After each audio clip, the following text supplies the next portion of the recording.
sa constitution, qu'il ne la modifie pas à la dernière minute pour se représenter ad vitam aeternam. Il faut encourager, parce que beaucoup dañuy fooye suñu constitution. Beaucoup crachent sur leur constitution. Donc quand on voit quelqu'un qui, malgré les pressions, respecte sa parole, parce que c'était sa parole, eh bien nous applaudissons. D'accord, mais loo xaroon la ou pas? waaw loolu laa gëmoon dama ko gëmoon. gëmoon nga ni président Macky Sall du bokk ci. gëmoon naa ko. élection yi di ñëw. je continue donc gëmoon naa ko. mais à un moment jaxasawoon naa. la veille ou l'avant-veille bu ma gisee gars yëpp ñëw xam di ko ne affaire bi yow la affaire yow la j'ai dit mais qu'est-ce qu'on nous fait comme ça. Ouais. donc j'ai eu des doutes. mais gëmoon naa ko. D'accord alors y avait président Senghor naam mën nañu wax ne li nga fekkee ci nguuram bariwul. Abdou non fekkee naa ci lu bari. D'accord Abdou Diouf. waaw Abdoulaye Wade président Macky Sall. kan moo la ci gën a marqué ci ñoom ñeent ñooñu.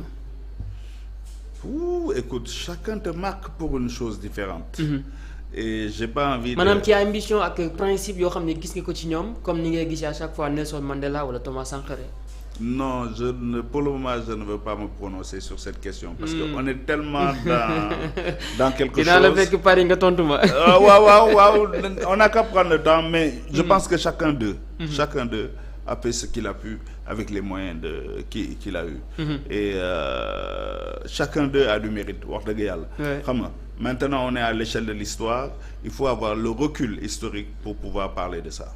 En tout cas, pour moi. Voilà, je n'ai pas assez de recul historique. D'accord, mais la fois passée dama seeti benn savant. mu ne ma benn savant oui. nit ku yàlla may. ñu waxtaan lu yaatu man ak moom.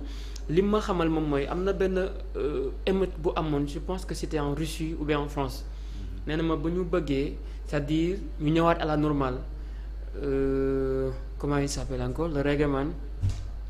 le roi du reggae comment il s'appelle encore Bob Marley dafa tëgg benn concert.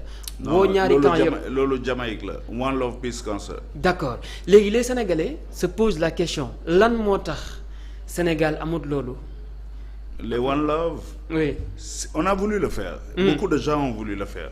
Beaucoup de gens ont voulu le faire. Comme vous par exemple lan moo tax defoo ko. Oui parce que le Sénégal était trop divisé. yow sa biir gàlle les gens étaient divisés. kii de ne man Sonko xam nga kii ne man Macky da ngay jékki-jékki gars yi xeex ci biir kër gi à cause de la politique. Donc mettre beaucoup de rappeurs autour de la table pour leur dire parlons de paix. N'ayons pas peur de parlons de paix. dafa demoon ba benn moment boo xam ne quand tu parlais de paix dañuy ne kii il est faible kii fake la lan lay wax fii xam nga na tàkk. Et nous on est là pour parler de paix. Le pays là on va vers des élections. On n'a pas réglé encore tous les problèmes. Il faut qu'on aille en paix dans les élections et que le pays là continue sa marche démocratique paisiblement. Il ne faut pas avoir peur de parler de paix. Aujourd'hui, beaucoup de gens veulent allumer des feux partout. Aiment entendre des discours de violence. Même beaucoup de sites, ils aiment te faire dire des choses violentes pour pouvoir titrer. Personnellement du leen ko may. Parce que gëmuma loolu. C'est vrai parce que je trouve que c'est très irresponsable de le faire. Ouais. C'est vrai. Alors investiture du président Ousmane Sonko tu vois en tant que. Oui, il a dit depuis très longtemps qu'il veut être candidat loolu moom ce n'est pas une information. D'accord mais li nekk ci ginnaawam ak këram gi ñu barricadé et tout ça. Ah non. Est-ce que ce sera possible? Écoute, quel que soit X, on sait qu'il est candidat. On sait qu'il est candidat, ce n'est pas nouveau.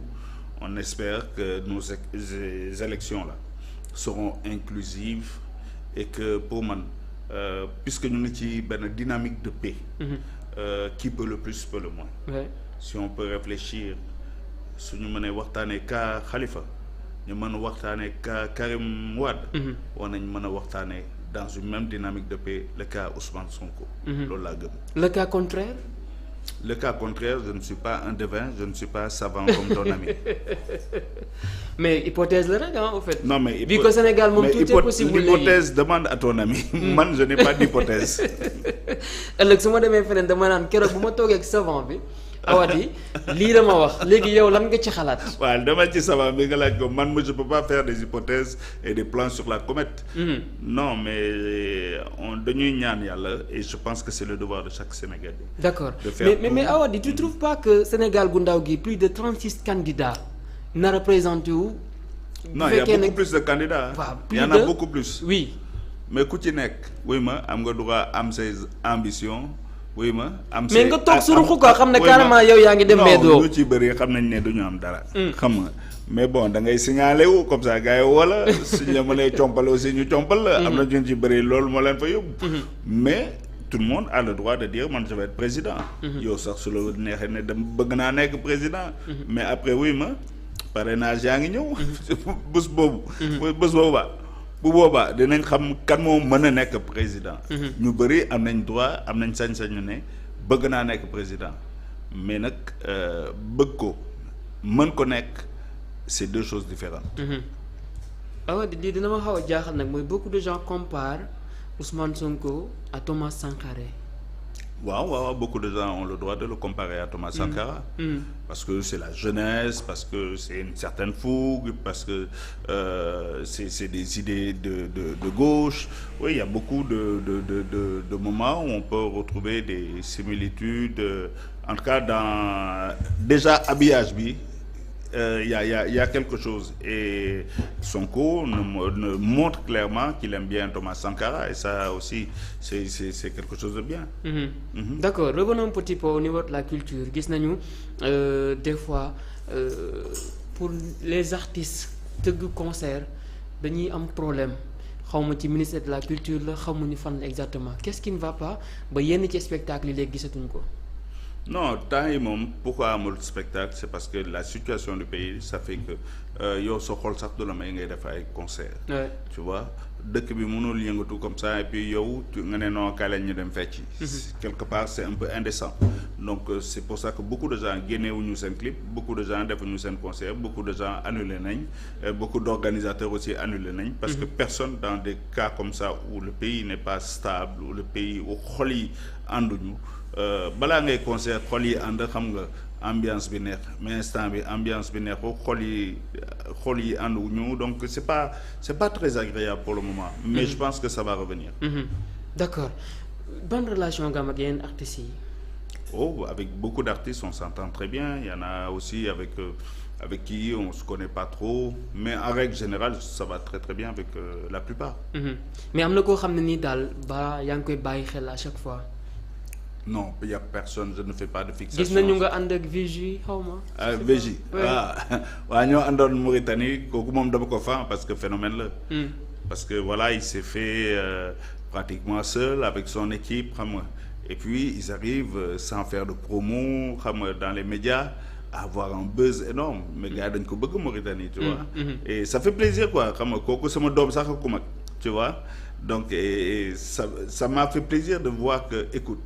man yàlla may na ma quand même tout ce temps maa ngi ci musique bi ba samay doom yi ñu may fekk si ñuy ànd dem concert xam nga bokk avion bi xam nga bokk hôtel bi di waxtaan man dama ko fan de toute façon.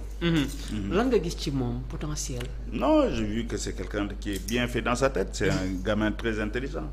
Il est très intelligent et puis il a beaucoup de talent. Il a un potentiel et puis il a une ambition internationale. Et donc, il ne parle pas trop en fait. Ouais mais loolu c'est une stratégie de com qui paye.